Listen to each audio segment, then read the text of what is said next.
사랑과 감사와 은혜의 하나님 아버지, 저희를 사랑하셔서 하나님의 형상으로 만드시고 귀한 주님의 자녀로 살아가게 하신 하나님 아버지께 감사와 찬양과 영광을 드립니다. 지난 한 주간도 삶을 지켜주시고 주님이 주시는 은총 가운데 살게 하심을 감사드립니다. 죄 많은 저희들 감히 거룩하신 주님 앞에 나와 설 수 없지만 예수 그리스도의 보혈로 씻어주셔서 오늘 이 귀한 주님의 날 이렇게 예배당에 나왔사오니 저희들의 몸과 마음을 받으시고 오늘 이 예배가 산제사로 드려지게 하시옵소서. 그리스도 안에서 주님의 자녀로 살아가야 할 저희들 삶의 모습이 너무나 부끄럽습니다. 아직도 모든 세상에 이기적이고 더러운 욕심에 묻혀 살고 있습니다. 여전히 형제를 시기하고 분쟁하며 주는 것보다 받는 것을 더 좋아하며 남의 잘못은 정죄하면서도 자신의 눈에 있는 들보는 보지 못하는 저희들입니다. 주님, 저희를 용서하여 주시옵소서. 이제는 잘못된 길에서 벗어나 성령님과 온전히 교통하는 승리의 길로 걸어가게 하시옵소서. 그리하여 저희의 삶에서 맺어지는 성령의 열매를 통하여 또 그 아름다운 향기를 통하여 하나님께 영광이 되고 많은 사람들을 올바른 길로 돌아올 수 있게 하는 놀라운 역사가 일어나기를 간절히 원합니다.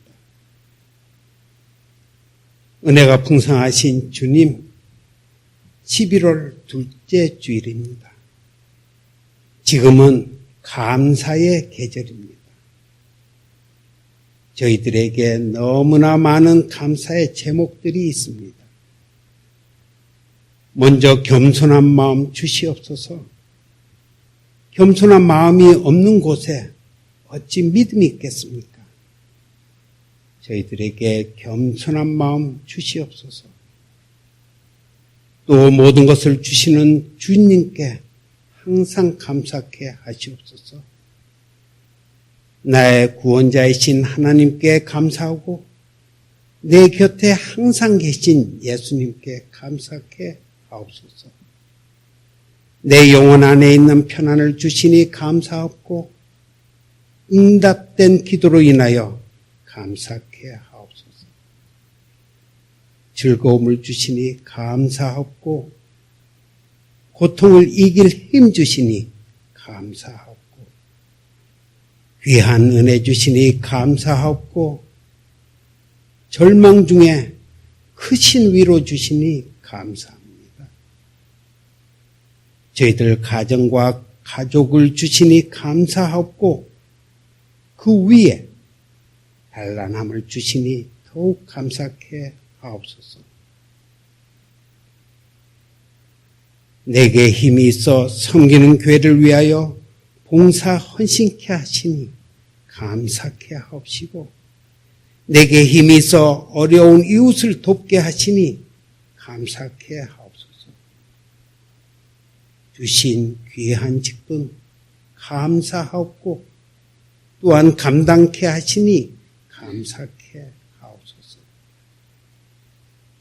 내일의 소망을 주시니 감사하옵고 주님과 함께하는 하늘의 평화를 꿈꾸게 하시니 감사하게 하옵소서. 지금부터 영원토록 주님께 항상 감사하게 하시옵소서.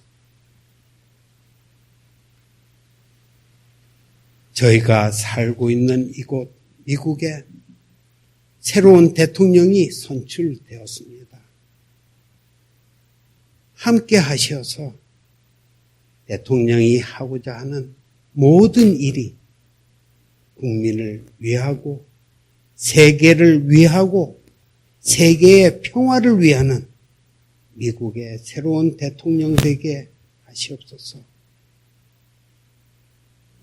일어나고 있는 분열과 증오도 없게 하시옵소서.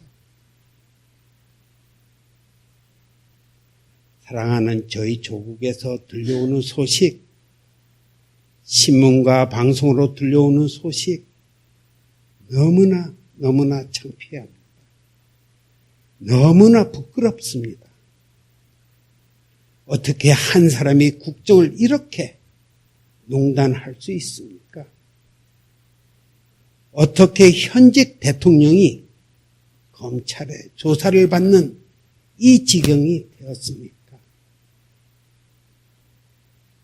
모든 것이 허수아비로 둘러싸인 대통령의 아집, 그리고 도덕 상실, 공무원들의 더러운 순종과 안일주의, 여야 국회의원들의 무능, 재벌들의 법 무시, 그리고 돈의 야욕, 권력기관의 무능력, 그리고 부정부패 비리, 진실 의혹, 이제는 중고등학생들까지 촛불 들고 거리로 나와 나라와 정부를 비판하고 하야 이야기하고 있습니다. 주님 어찌하면 좋습니까? 도와주옵소서.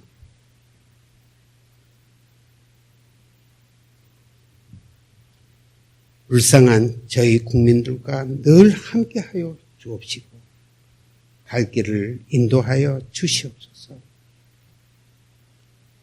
남과 북이 대화할 수 있게 하옵시고 아직도 고생하는 수재민 함께하시고 도와주옵소서.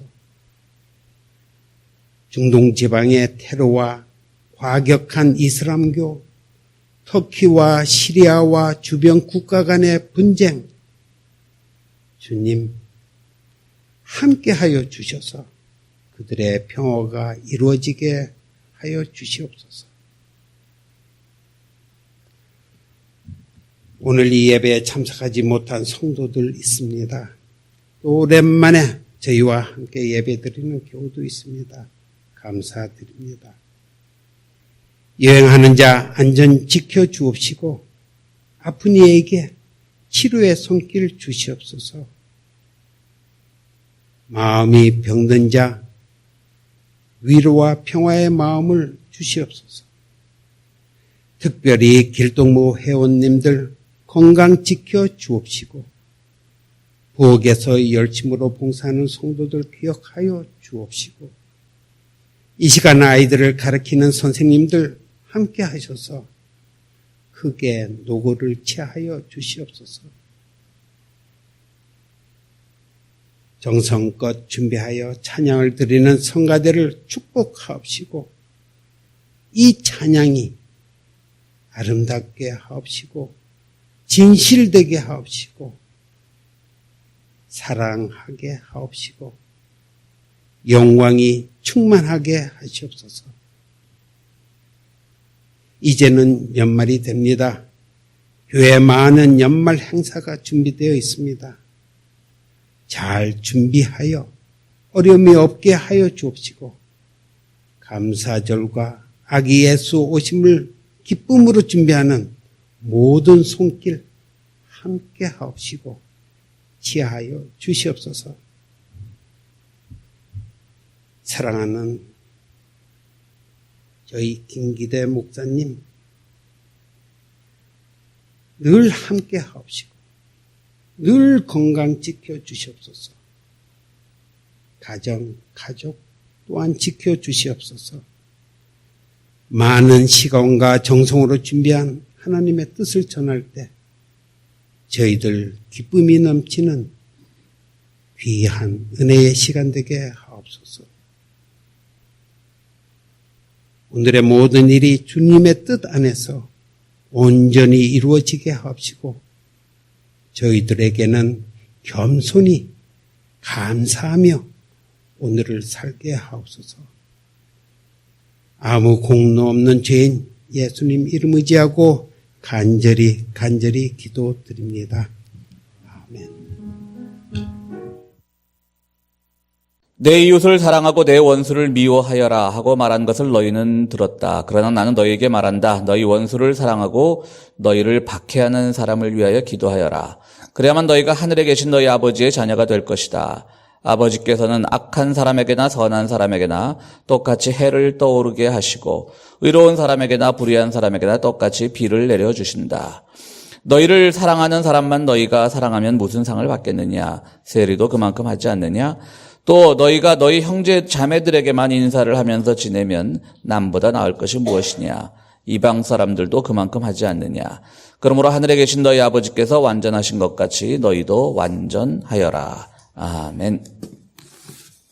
옛 그리스의 알렉산더 대왕이 세계 곳곳을 정복하러 다니던 중에 아주 외진 한 마을을 방문하게 되었습니다.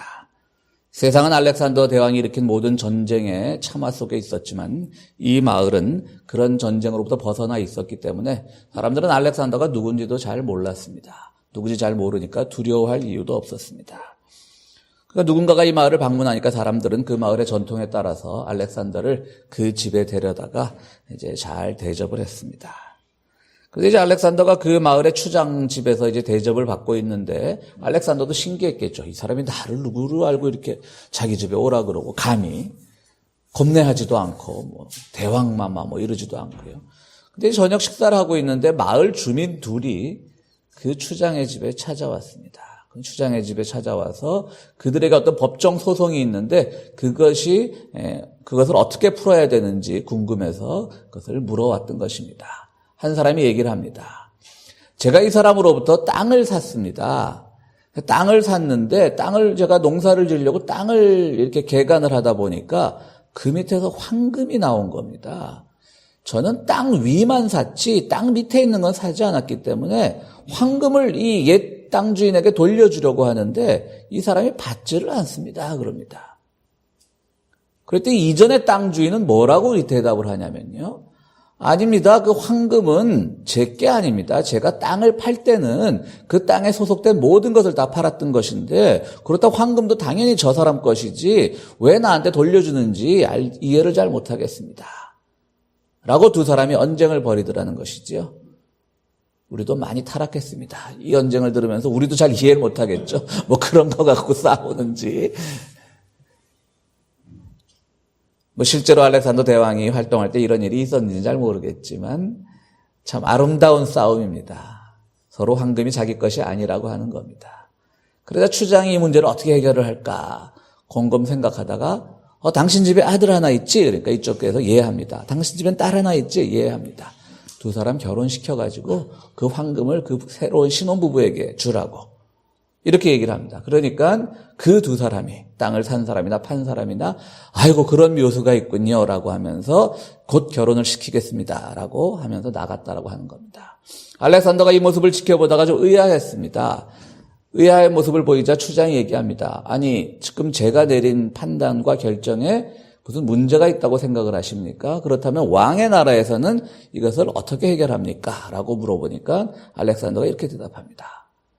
우리나라에는 이런 문제를 가지고 오면 둘 다 감옥에 보내고 그 황금은 내가 가집니다.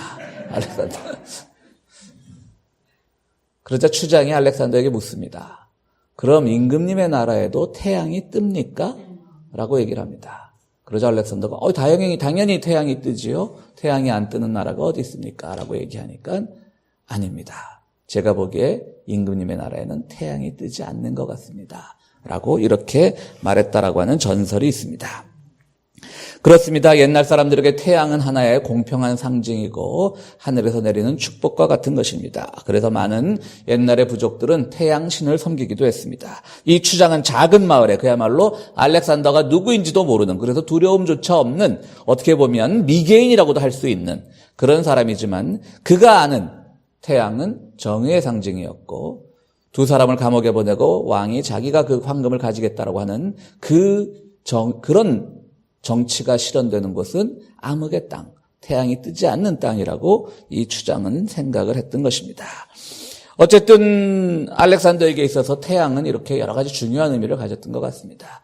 우리가 잘 아는 또 알렉산더와 얽힌 예화가 있지 않습니까? 그 디오게네스라고 하는 유명한 철학자가 워낙 유명하다고 하니까 알렉산더가 자기의 멘토로 삼으려고 디오게네스를 찾아갑니다. 그러자 디오게네스가 뭐라 그러는지 잘 아시죠? 거기 서서 내 태양빛 가리지 말고 좀 비껴주시오. 그러니까 알렉산더가 막 거지처럼 사니까 당신 나에게 부탁할 거 없습니까? 내가 이 나라의 황제인데 라고 하니까 디오게네스가 부탁할 거 있다. 뭐냐 그러니까 내 지금 햇빛을 즐기고 있는데 제발 비껴라. 나한테 그늘을 지우지 마라. 라고 했다라는 유명한 얘기도 우리에겐 잘 알려져 있습니다. 그렇습니다. 태양이라고 하는 건 말씀드렸듯이 참 중요한 요소고요. 식물에게는 광합성 작용도 일으켜서 새로운 에너지를 배출하기도 하고요. 우리가 태양이 없이는 살 수가 없는 것이 사실입니다. 이처럼 또 태양은 골고루 누구에게나 비치지 태양이 악인이라고 덜 비치게 하는 것도 아니고요. 선인이라고 더 많이 비치게 하는 것도 아닙니다. 이처럼 태양은 우리들에게 중요한 요소고 오늘 예수님께서 본문에서 말씀하신 것도 바로 이러한 내용입니다. 태양은 착한 사람에게나 나쁜 사람에게나 모두 차별 없이 골고루 떠오르고 또 하늘에서 내리는 비도 골고루 내려서 식물이 잘 생장하게 만들고 또 잘 열매 맺게 만드는 것이 아니냐라고 주님께서 이렇게 말씀을 하십니다. 그러면서 어떻게 이 얘기를 어떤 것으로 연관을 지으시냐면 그러므로 원수를 사랑하라라고 말씀을 하십니다. 그러니까 우리는 원수하면 어떤 사람이 원수입니까? 나는 착한 사람, 상대방은 나쁜 사람. 그렇기 때문에 우리는 나의 기준으로 상대방을 원수라고 생각을 합니다. 적이라고 생각을 합니다. 항상 내가 기준이 됩니다. 그런데 주님께서 말씀하시기를 그것은 너의 기준이지 태양은 골고루 비추고 비도 골고루 내리듯이 선인이나 악인에게나 다 골고루 내린다. 그러므로 너희들도 너희만 옳다고 너희만 어떤 축복의 상징인 빛의 상징인 그런 태양을 혼자 독식한다고 생각하지 말고 저들도 똑같이 내려짐으로 그들에게도 사랑을 베풀어야 된다라고 하는 것이 주님의 가르침인 것입니다. 그렇습니다. 맞는 말씀입니다. 우리가 아는 하나님은 차별이 없으십니다. 선인이나 악인에게 모두 축복을 베푸시고 태양빛을 주시고 비를 주실 것입니다.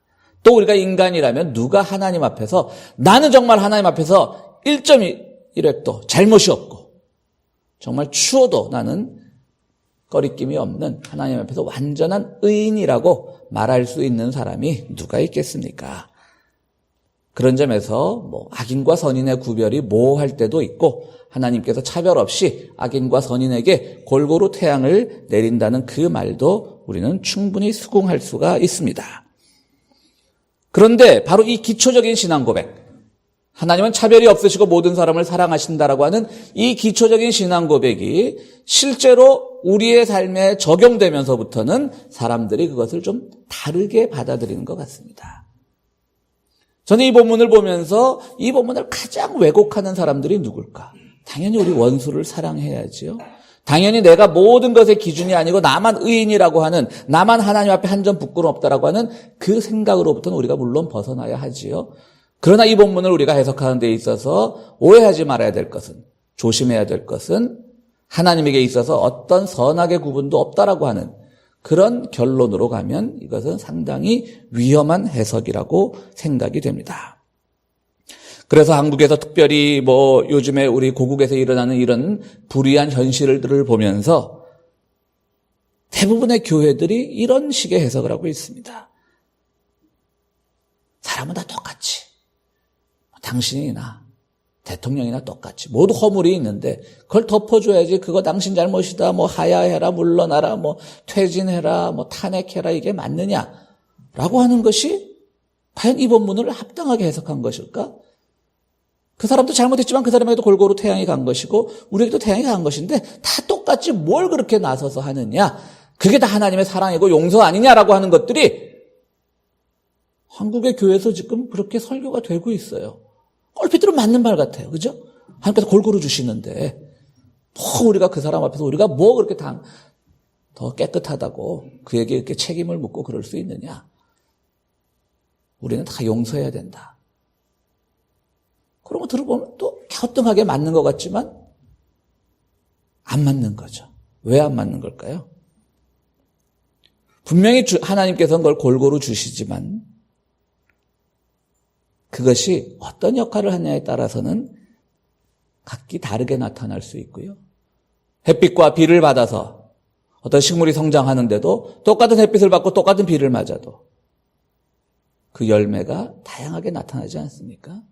이것은 하나님의 어떤 보편적인 사랑의 의미를 말씀하시는 그 본문인 것이지 어떤 선악의 구분 자체가 우리 기독교인의 의미가 없다라고 하는 것이 결코 아니고 우리가 어떤 불의를 보고 외면하고 참는 것이 기독교인이 말하는 용서가 아니라고 하는 것을 우리는 분명히 이 본문을 통해서 알아야 되는 겁니다. 하나님 분명히 선악을 구별하기를 원하시고 용서를 분명히 우리들에게 바라시지만 그 용서가 그래 다 허물을 덮고 가자 잘못한 거 없다 너도 구린 데가 있지 않느냐 다 똑같은데 뭘 그런 걸 가지고 따지느냐라고 하는 그렇게 해석되어서는 안 될 본문이라고 하는 것입니다.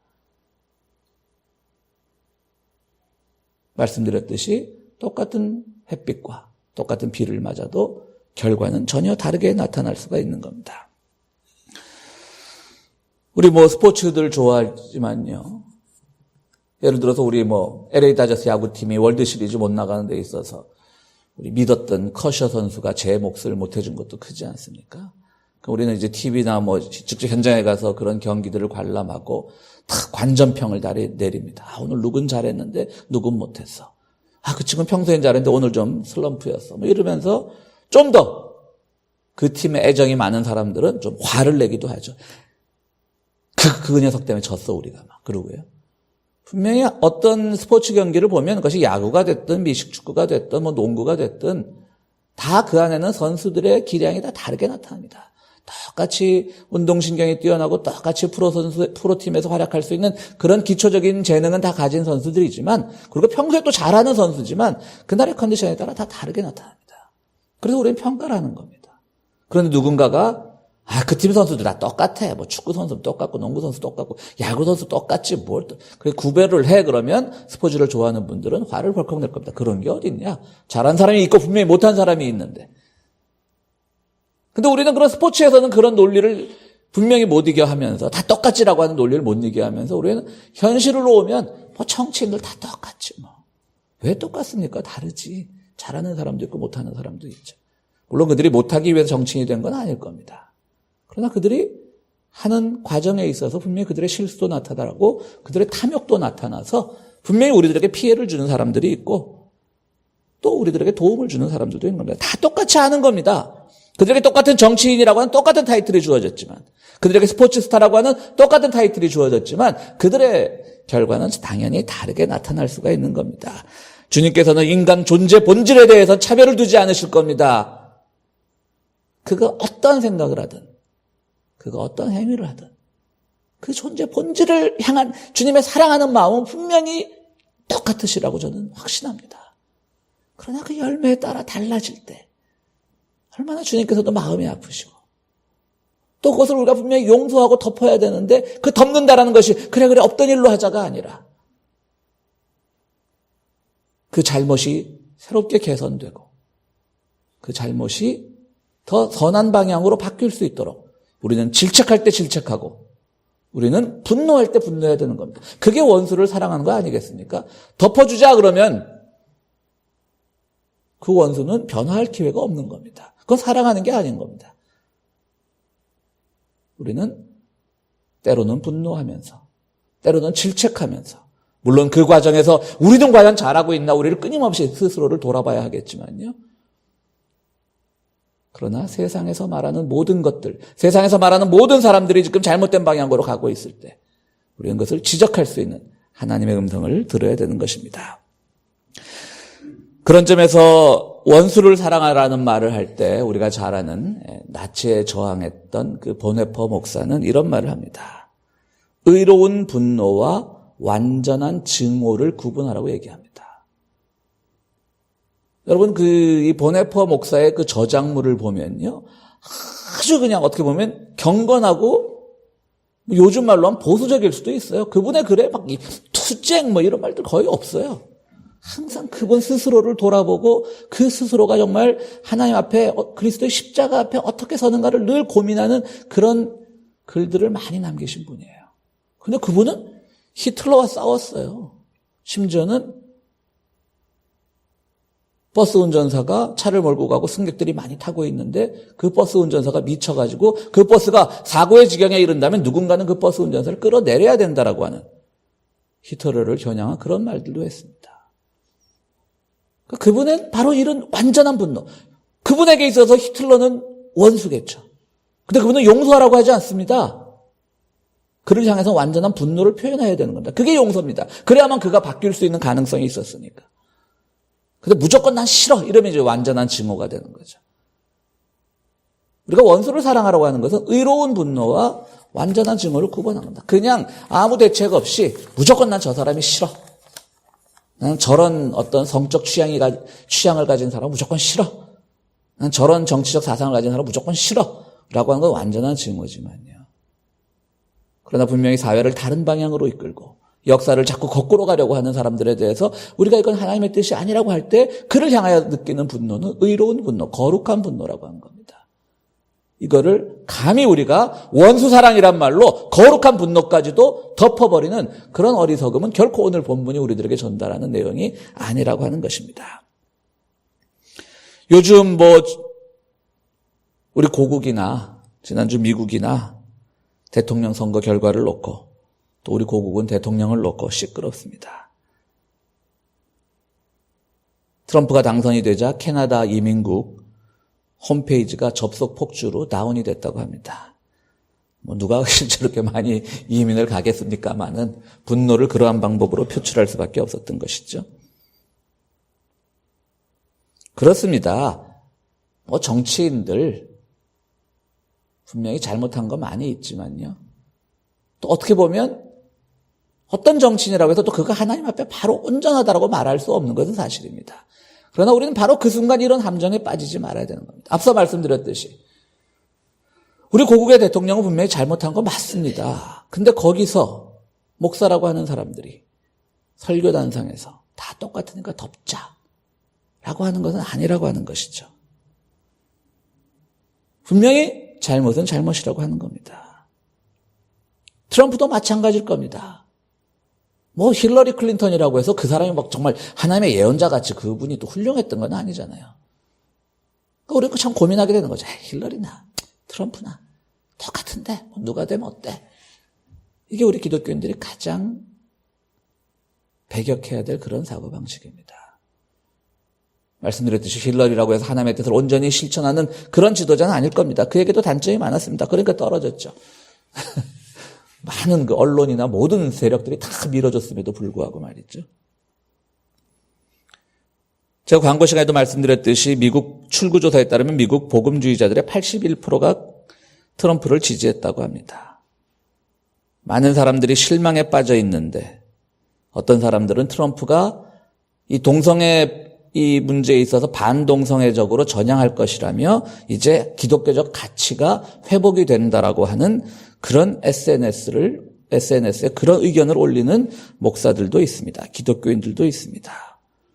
참 신기합니다. 온갖 성추문에 휩싸이고 온갖 부정과 부패의 상징이고 심지어 성경 한번 읽어본 적이 없다라고 스스로 고백한 사람이 기독교적 가치를 어떻게 실현할 것이라고 믿고 미국의 보수적인 기독교인들은 그의 당선을 찬성하는 건지 반기는 건지 사실 이해가 안 됩니다.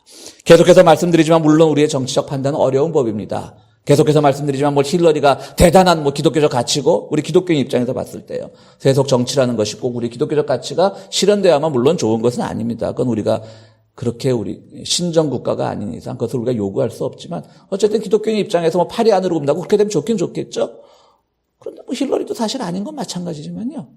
그래도 뭔가 여러분들이 이상하지 않습니까? 왜 복음주의자들이 보수주의자들이 그렇게 트럼프를 지지할까?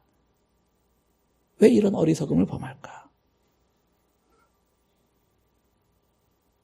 한국의 대통령이나 미국의 새 당선자나 우리가 그들을 원수라고까지는 말할 수 없겠지만 분명한 것은 잘못하고 있다는 것이고 우리가 진정한 기독교인이라면 그 잘못을 지적할 수 있어야 된다고 하는 겁니다. 물론 그들도 햇빛을 받고 비를 받습니다. 그러나 의로운 분노를 통해 거룩한 분노를 통해 그들의 잘못을 지적하고 고치고 그로 인해 고통받는 다른 사람들을 먼저 생각하는 것이야말로 우리 기독교인들이 진정으로 원수를 사랑하는 방법일 겁니다. 그가 바뀌어야 한다면 우리는 바꿀 수 있도록 우리의 뜻을 표명해야 되는 겁니다. 본문은 또 이렇게 얘기합니다. 당신들이 사랑할 만한 사람만 사랑하면 이게 무슨 사랑이냐? 사랑할 수 없는 사람도 사랑해야지. 맞는 말입니다. 주님은 왜 이런 말을 했을까요? 사랑해서 소외된 지역의 사람들이 있는 겁니다. 당시 그 이스라엘 사회에서 누구도 권력자를 향해서 원수라고 말하지 못했습니다. 그들은 늘 가난한 사람들, 없는 사람들을 향해서 그들이 자꾸 사회에서 배척하고 배격하고 하는 겁니다. 그렇습니다. 오늘 우리가 이렇게 얘기하면 사랑할 수 없는 사람도 사랑해야 되니까 불의한 권력자들도 우리가 사랑해야 된다라고 결론을 내리면 안 되는 것이 왜 그러냐면 정말 우리가 사랑해야 될 사람은 사회에서 누리지 못하는 사람들. 우리가 기독교에서 그러지 말아야지 그러지 말아야 하면서도 은연중에 자기 마음 한켠에 은근히 우리가 무시하고 소외시키려고 배제시키려고 하는 그 사람들을 향해서 우리가 정말 사랑을 베풀어야 되는 것이지 권력자들은 우리가 사랑하지 않아도 사랑하는 사람 많습니다. 줄줄이 서 있습니다. 얼마나 사랑하면 자기의 연설문까지 다 고쳐달라고 그러겠어요. 거의 사랑하는 사람들 많아요. 우리가 사랑할 사람들은 그 사람들이 아니에요. 우리가 그 사람들 사랑한다고 하면 그거는 그냥 우리가 그들에게 일종의 굴복하는 겁니다. 충성을 서약하는 겁니다. 우리가 정말 사랑할 수 없는 사람은 사회에 많이 있습니다. 사회 가난한 사람들. 또 우리가 미국 땅에 살면서 우리가 절대 인종적인 편견을 가져서는 안 되겠지만 실제로 온갖 범죄에서 중심에 있는 우리 흑인 형제 자매들 여러분들 실제적으로 경험해보면 사랑할 수 없는 경우가 많잖아요. 때로는 그들의 예의 없음에 때로는 그들의 계속되는 그 범죄에 때로는 그들의 살아가는 방식에 자녀들을 키우는 방식에 보면 참 우리가 이해 안 되는 거 많잖아요. 사실 이 타인종 공동체들 보면요.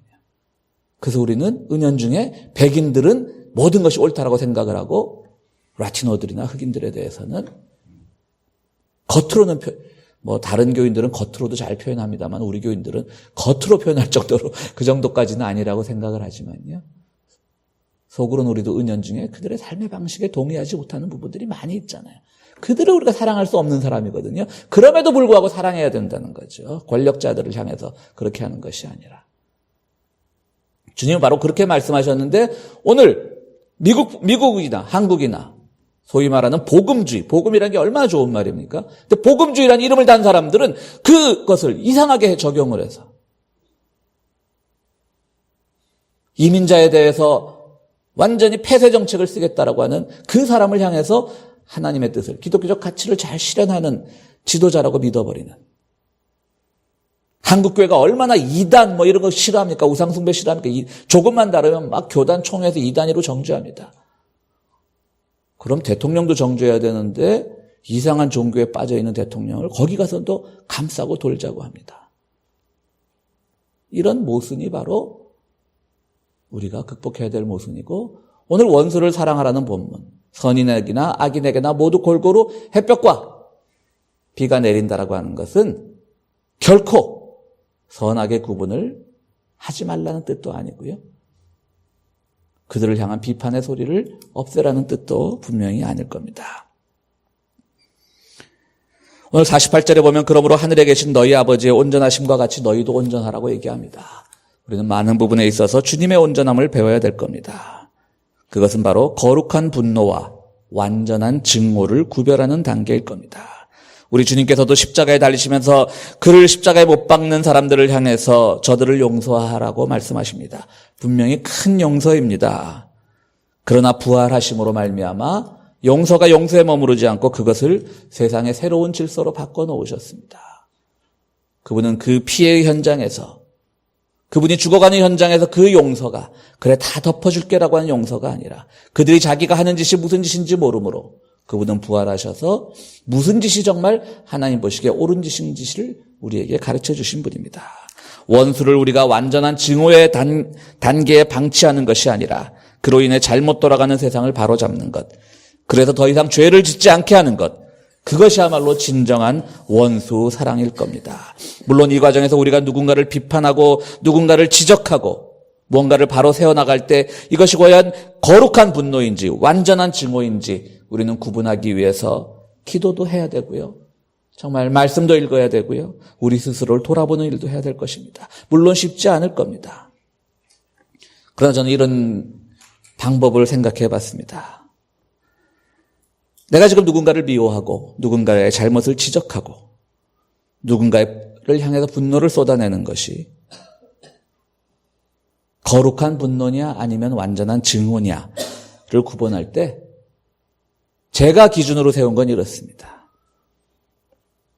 내가 누군가를 싫어할 때 그것이 나 개인에 대한 손해냐 아니면 공동체에 대한 훼손이냐를 생각하면서 개인에 대한 손해, 내 개인에 대한 모욕 이런 것들은 좀 참아낼 수 있어야 할 것입니다. 그러나 공동체에 대한 훼손, 공동체의 질서와 하나님 나라의 가치를 무너뜨리는 것에 대해서는 우리는 거룩한 분노를 쏟아내야 되는 겁니다. 분노의 대상도 중요합니다. 말씀드렸듯이 권력자들을 사랑한다는 말로 그를 용서해야 된다는 말로 권력자를 지향하는 것은 결코 옳지 못합니다. 우리는 늘 소외된 이웃들을 생각해야 되는 겁니다. 오래전에 세상을 떠난 한국의 유명한 시인 김수영은 어느 날 고궁을 나서며, 그러니까 고궁을 나서며라는 유명한 시를 씁니다. 그는 고궁을 나서면서 이렇게 얘기합니다. 저 왕궁 보니까 참 잘 지어졌는데 뭐 경복궁일 수도 있고 창경궁일 수도 있고요.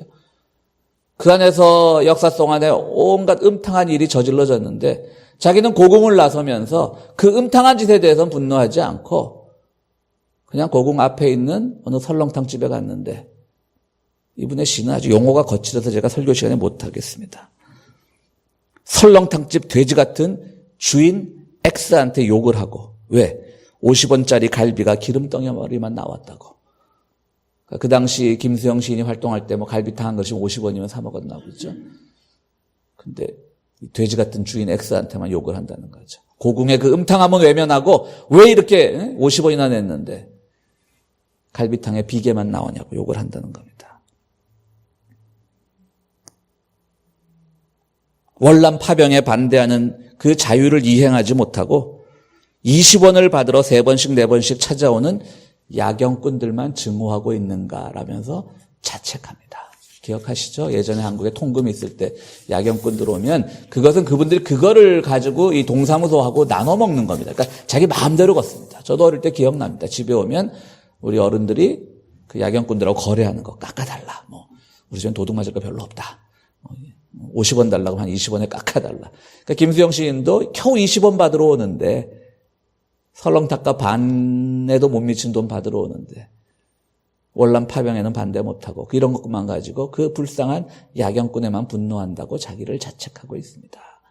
거룩한 분노와 완전한 증오의 차이는 우리의 분노가 누구를 향하고 있는가를 잘 구별해야 될 겁니다. 그때 설사 그것이 정말 우리의 심성을 좀 아프게 한다 할지라도 우리가 분노해야 될 것은 분노하고 그 분노의 대상이 우리의 분노를 통해서 바뀌어질 수 있다면, 고쳐질 수 있다면, 그가 고침으로 말미암아 우리가 살아가는 공동체가 바뀔 수 있다면 그것이야말로 진정한 원수 사랑이 아니고 무엇이겠습니까? 이제 우리의 삶의 자리로 돌아옵니다. 그러면 우리는 이 자리에 있는 우리 한 신앙인으로서 한 개개인은 하나님이 내려주시는 빛과 하나님이 내려주시는 비를 잘 사용하고 또 그에 따라 열매를 맺고 있는가를 우리는 생각해 봐야 될 것입니다. 오늘 시편은 얘기합니다. 낮의 햇빛도 너를 해치지 못하고, 햇빛은 성경에서 굉장히 좋은 이미지인 줄 알았는데, 좋은 상징인 줄 알았는데 햇빛도 사람을 해칠 수 있다라고 하는 겁니다. 오늘 우리가 햇빛과 같이 이런 좋은 세상에서 우리가 많은 것을 누린다라고 생각하고 비, 그늘 이런 것들은 좀 우울한 이미지지만 태양, 빛 이런 거는 좋은 이미지이므로 우리가 살아갈 때 정말 오늘 내가 태양과 빛과 같은 좋은 일이 나에게만 계속될 때 그것이 나를 해칠 수도 있다라고 하는 겁니다. 때로는 우리 삶에 그늘과 같은 것이 찾아올 때 교동문 말씀처럼 그늘이 나를 지켜줄 때도 있는 겁니다. 나의 삶이 밝지 못하고 어두운 면이 찾아올 때 그것도 나를 지켜줄 수 있는 겁니다.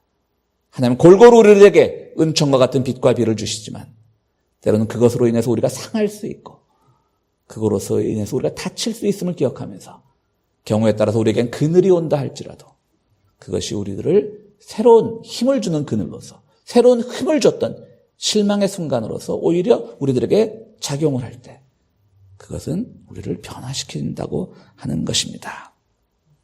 그렇습니다. 주님께서 여러분들을 향해서 우리 평화의 교회 성도들을 향해서 늘 햇빛과 비를 항상 주시기를 기원합니다. 바로 그것으로 말미암아 우리는 그것을 난 다 받았어 이것이 아니라 그것을 어떻게 사용하고 어떻게 우리 삶에 적용하고 그것이 어떻게 하나님께서 주시는 은총으로 기억하는지는 온전히 우리에게 달려있다고 생각을 합니다.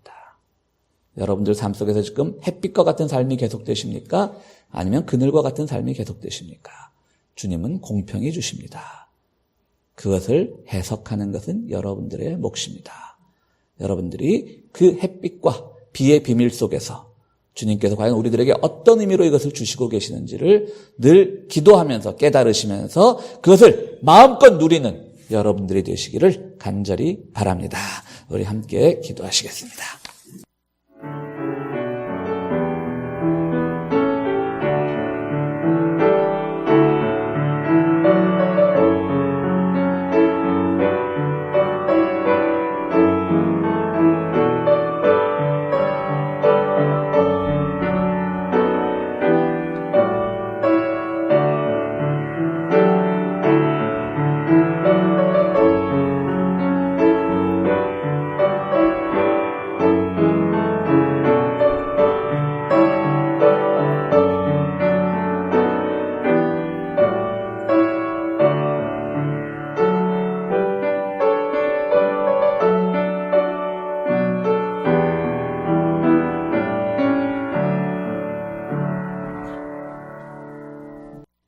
그것을 악용하는 자들이 있다면 그것을 향해서 거룩한 분노를 쏟아내는 우리들이 될 수 있도록 주여 도와주시옵소서.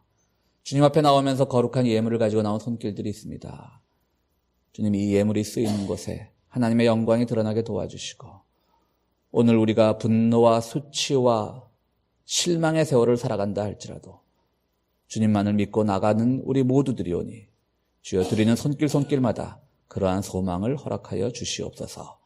예수 그리스도 이름으로 기도드리옵나이다. 아멘.